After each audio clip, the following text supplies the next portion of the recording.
رسول اکرم صلی الله علیه و سلم گفتند چون بنده بمیرد و او را در گور بگذارند، دو فرشته به نزدش بیایند که چشمانشان کبود باشد و آنها سیاه بدهیبت. نام یکی از آنها نکیر است و نام دیگر منکر. بنده را پرسند در حق پیغمبر چی میگویی؟ اگر بنده مؤمن باشد گوید پیغمبر صلی الله علیه و سلم بنده و رسول خداست.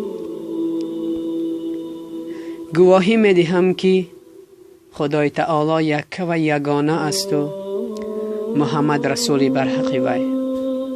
آنگاه گوری وی را 70 مراتبه و 73 مراتبه روشن گردانند و گویند خواب کن مانند عروس، دیگر هیچ چیز تو را بیدار نکند مگر آنکه او را دوست داری، یعنی خدای تعالی.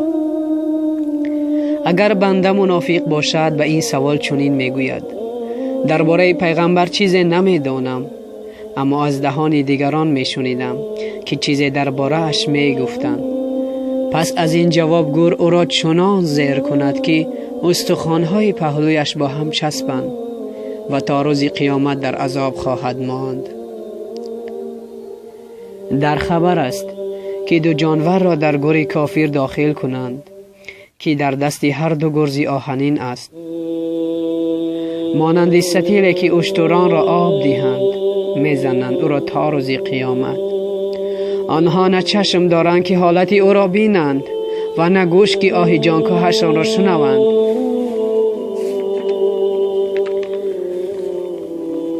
سعد ابن معاذ و انس میگویند که زینب دختر محمد مصطفی صلی الله علیه و سلم وفات کردند. پیغمبر صلی الله علیه و سلم با دست خود او را به خاک سپرده اند. چون به درون گور در آمدند رنگ و رویشان زرد شد. چون از گور بیرون شدند رنگ و رویشان امثال پیشینه گشت. گفتم یا رسول الله این چه احوال بود که شما را رخ داد؟ رسول الله صلی الله علیه و سلم گفتند افشردن و عذاب گور به خاطرم آمد، از این خاطر رنگ و رویم زرد شد. مرا خبر دادند که افشردن گور بر زینب آسان کردند. رسول الله صلی الله علیه و سلم گفت عذاب کافر در گور آن است که 99 مار را در او وابسته کنند که هر کدامی آن ماران را 9 سر باشد که او را میگزند تا روز قیامت. رسول اکرم صلی الله علیه و سلم گفتند گور اولین منزل آخرت است. اگر بر بنده آسان شود آنچه بعد گور آید آسان شود، اگر سخت و دشوار آید بعد گور دشوارتر شود. بدان آنچه را که بعد گور است اول حولی دمیدن سر است،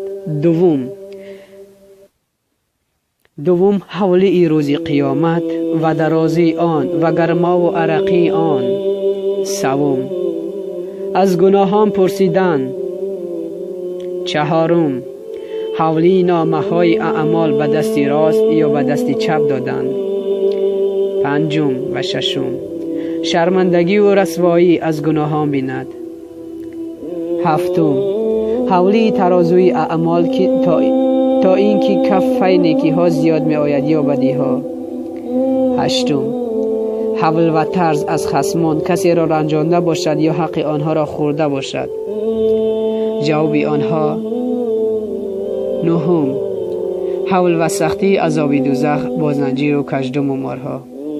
خداوند همه ما را از این سختی ها در پناه خودت نگه داری.